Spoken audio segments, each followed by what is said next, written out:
Bom dia, irmãos e irmãs. Mais um domingo pela manhã e nós vamos ter o nosso tempo de escola dominical. Hoje nós vamos conversar sobre a lição de número 12 e o título dessa lição é Até da Vida ao Fim. Nós vamos falar sobre a velhice. E o texto sugerido está lá em Eclesiastes capítulo 12, do versículo 1 ao 8. Mas eu vou ler só o versículo 1. Eclesiastes capítulo 12, versículo 1. E diz assim: Lembra-te do teu Criador nos dias da tua mocidade, antes que venham os maus dias e cheguem os anos dos quais dirás, não tenho neles prazer. A lição de hoje vai nos levar a pensar na velhice. Para algumas pessoas é um tempo muito difícil, onde a gente lida com as limitações, onde a gente lida com a idade, com o cansaço, dores, com o sofrimento. E enquanto a gente lê do versículo 1 ao 8, nós vamos pensando nessa fase, nesse momento das nossas vidas. E a pergunta que a gente vai se fazendo é se ainda nesse tempo é possível a gente se alegrar, se ainda nesse tempo é possível a gente viver coisas novas, a gente ter experiências diferentes, a gente se sentir útil, a gente ainda ter prazer na vida. E eu acredito que o grande segredo está no versículo 1 e é por isso que a gente leu ele. Que o grande segredo, embora ele fala, lembra-te do teu Criador nos dias da tua mocidade, ele está falando de uma vida toda. Eu creio que ele está falando assim, que bom é a gente conhecer Deus desde novinho, desde jovem, e caminhar com Deus o tempo todo, porque lá na frente isso vai fazer diferença em nossas vidas. E a gente sabe que nem sempre é assim. Algumas pessoas têm o privilégio de já conhecer Deus enquanto crianças, outras pessoas como eu o conhecem mais e caminham mais de perto com o Senhor da sua adolescência em diante. Talvez alguns de vocês que nos assistam vieram a conhecer a Deus já com uma certa idade, com a sua família formada, estabelecida, e não importa quando a gente conheceu o Senhor, A gente sabe que uma vez que a gente conhece, a gente gostaria de ter conhecido antes, mas o importante é, daquele dia em diante, eu conheci a Deus, eu caminhar com Ele por todos os dias da minha vida, porque isso vai fazer diferença, isso vai nos dar a capacidade de ter prazer na vida e a nossa vida vai ter um sentido totalmente diferente. E uma coisa é certa, o autor desse livro, ele vai falar também de morte, ele vai falar do fim da vida, porque todos nós um dia morreremos, a nossa vida é breve e a grande questão aqui é que, sendo a nossa vida breve ou não, que durante todos os dias dela a gente viva e caminhe com o Senhor, porque é isso que vai fazer toda a diferença, durante a nossa vida e depois quando a gente partir, porque a gente vai ter vivido com Deus e quando a gente morrer nós vamos continuar vivendo em Deus para além na eternidade. Então a grande questão é como a gente vai viver a nossa vida, como a gente vai envelhecer e o que nós podemos fazer com relação às pessoas que talvez já estejam vivendo esse momento da vida e não estejam tão contentes assim. Eu não vou ler, mas a revista ela traz bastante estatística, Ela fala quando o Brasil vai ser considerado uma população idosa, fala das dificuldades que os idosos enfrentam relacionados a dificuldades na saúde, depressão, até mesmo roubos, assaltos. É comum às vezes num banco, na rua, A gente ouviu uma história de alguém que enganou um idoso, que enganou uma idosa, que se aproveitou. Então nós precisamos pensar na nossa velhice, precisamos pensar na velhice das pessoas que estão ao nosso redor. Nós, como igreja, nós precisamos, na medida do possível, ajudar essas pessoas, ser instrumento na mão de Deus para que elas também tenham a oportunidade de conhecer a Deus e para que elas percebam a alegria e o prazer de viver com o Senhor. E a revista ela traz para nós formas da gente se preparar para a velhice, formas da gente se planejar a fim de viver a velhice com mais qualidade.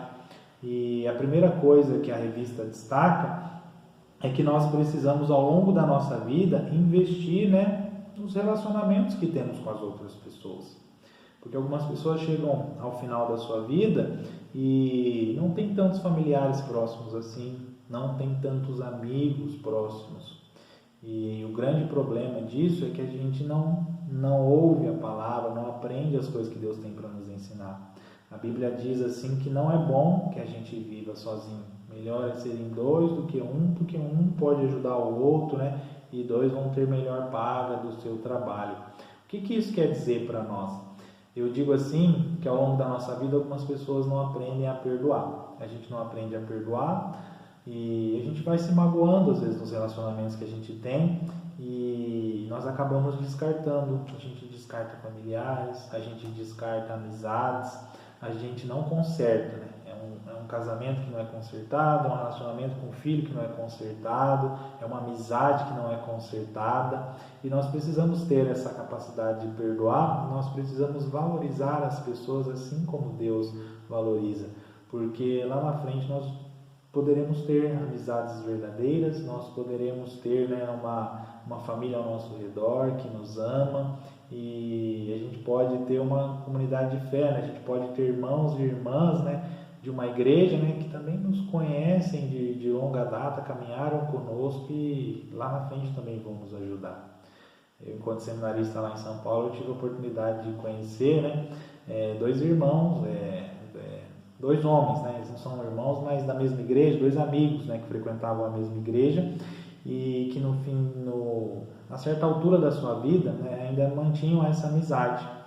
E um deles não havia se casado, não tinha tanto contato assim com a família, e por conta da amizade dos dois, esse outro irmão foi até o hospital, né, passou um tempo ali com ele, o auxiliou, esteve próximo dele nesse momento.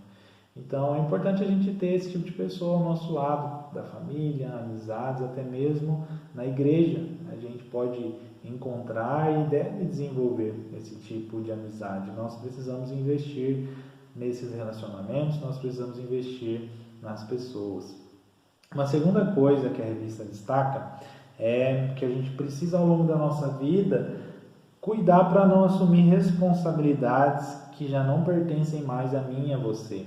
Algumas pessoas perdem a sua saúde, algumas pessoas se desgastam, né, mentalmente porque assumiram compromissos e responsabilidades que não deveriam. Às vezes assumiu uma responsabilidade que era responsabilidade do filho, era responsabilidade da filha, às vezes assume uma dívida, às vezes pega uma criança para cuidar, e quando a gente faz isso, a gente cria às vezes um filho, a gente cria às vezes um amigo ou uma amiga, a gente gera nessas pessoas uma certa imaturidade. As pessoas precisam aprender, as pessoas precisam crescer, e muitas vezes a gente vive a nossa vida, a gente tem esse perfil, essa personalidade de ficar passando a mão na cabeça e de ficar querendo abraçar e resolver todas as coisas. Isso não faz bem para mim, isso não faz bem para você, e nós não podemos ser esse tipo de pessoa, porque lá na frente a gente pode chegar com uma saúde um pouco desgastada, a gente pode chegar não tão bem emocionalmente quanto poderia se a gente tivesse cuidado e se a gente tivesse ensinado aquela pessoa naquele momento a ser mais responsável. Eu não estou dizendo aqui para a gente ignorar as pessoas, deixar as pessoas sofrer, mas a gente pode ensinar de muitas formas e não necessariamente eu vou tomar tudo para mim e vou resolver aquilo para aquela pessoa. Mas eu posso ensinar ela como proceder, eu posso ensinar ela como resolver, eu posso acompanhar, né, sem tomar a frente, sem fazer algo que talvez, né, não fosse responsabilidade minha. Outra coisa que a revista destaca é que nós precisamos, né, ter uma vida ativa e saudável. Nós precisamos ao longo da nossa vida se preocupar com a nossa alimentação, nós precisamos se preocupar em termos hábitos saudáveis, né, em fazer exercícios, e quando alguma coisa não vai bem, quando alguma coisa dói, quando alguma coisa começa a ficar estranha no nosso corpo, nós precisamos logo procurar um médico, procurar uma pessoa que seja especialista naquilo para a gente resolver. Muitas pessoas não cuidam da sua saúde, só vão no médico em último caso, também não fazem exercícios, né? Só faz quando for muito necessário, e é que ou você faz ou as coisas vão piorar. E na própria alimentação também. Nós podemos, a gente tem uma vida toda, né, para pensar nisso, para cuidar disso, e algumas pessoas têm muita dificuldade nesse sentido. Isso é algo que a gente pode fazer para ter uma velhice melhor, para que ao longo dos anos, né, a gente tenha sempre saúde. Outra coisa que a revista destaca é que, dentro do possível, nós precisamos procurar fazer uma reserva financeira. É um INSS, né, que a gente precisa pagar. Tem muitas pessoas que não pagam, acham que não vai dar nada não, que lá na frente vai ter tempo, aí os anos vão passando e quando chega a hora de aposentar, não tem um tempo de contribuição, aí fica lamentando, eu poderia ter contribuído, não teria feito tanta falta assim, por que eu não fiz? E até mesmo outros investimentos, eu já conheci e conversei com pessoas que lamentaram, por exemplo, não ter comprado uma casa, falar, hoje eu já sou aposentada, já tenho certa idade e ainda pago aluguel. Nossa, tanto que eu trabalhei, tanto que eu tive a oportunidade, poderia ter comprado uma casa, mas nunca pensei nisso, nunca me importei com isso, né? Nunca fui uma pessoa, né, que poupou. E são gestos simples que a gente pode desenvolver, mas que a gente vai sempre deixando para amanhã. Outra coisa que a revista destaca, ela coloca por último, mas é a primeira coisa, que é o versículo 1 que eu disse, é que a gente precisa, né, ter uma vida de fé, nós precisamos ter um relacionamento com Deus. Essa espiritualidade, esse relacionamento com Deus é algo que nos sustenta, que nos traz alegria e que dá sentido ao nosso viver. E esse contato que a gente tem com Deus, né, gera todo o resto nas nossas vidas. Quando eu me relaciono com Deus, eu sei que é importante eu manter relacionamento com as outras pessoas.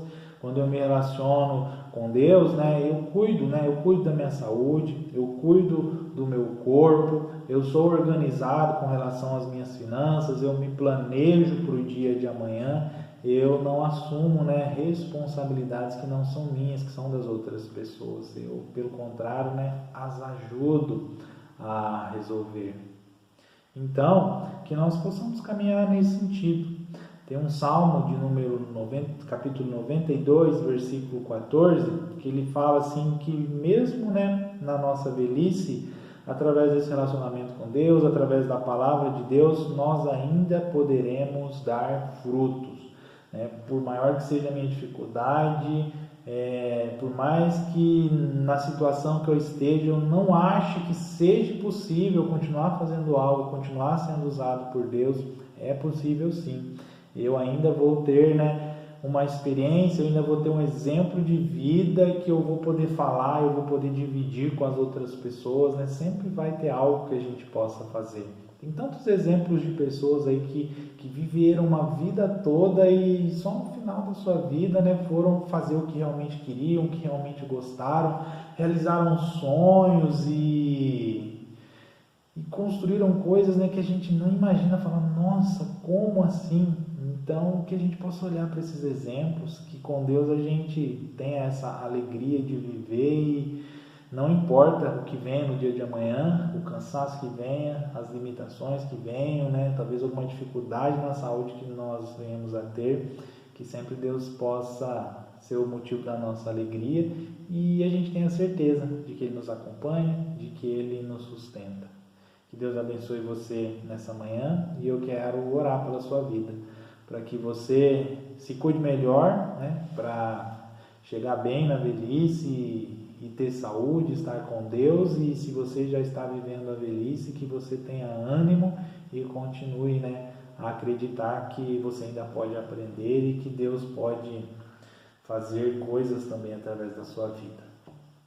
Deus, nós te agradecemos por esta lição, nós te agradecemos pela tua palavra e nós como igreja, né, queremos que o Senhor nos conduza na forma como a gente se relaciona, na forma como a gente vive a vida, Deus, e que a gente tenha capacidade de se planejar e de se cuidar, né, para o amanhã, e que ainda hoje a gente também cuide das pessoas que estão ao nosso redor e que talvez já estejam vivendo uma situação de dificuldade, que não estejam, né, se sentindo tão animadas, Deus, para viver essa fase de suas vidas, que a gente seja capaz de estar próximo, de os auxiliar e acompanhar. Essa é a nossa oração em nome de Jesus. Amém. Deus abençoe você nesta manhã, durante o seu dia.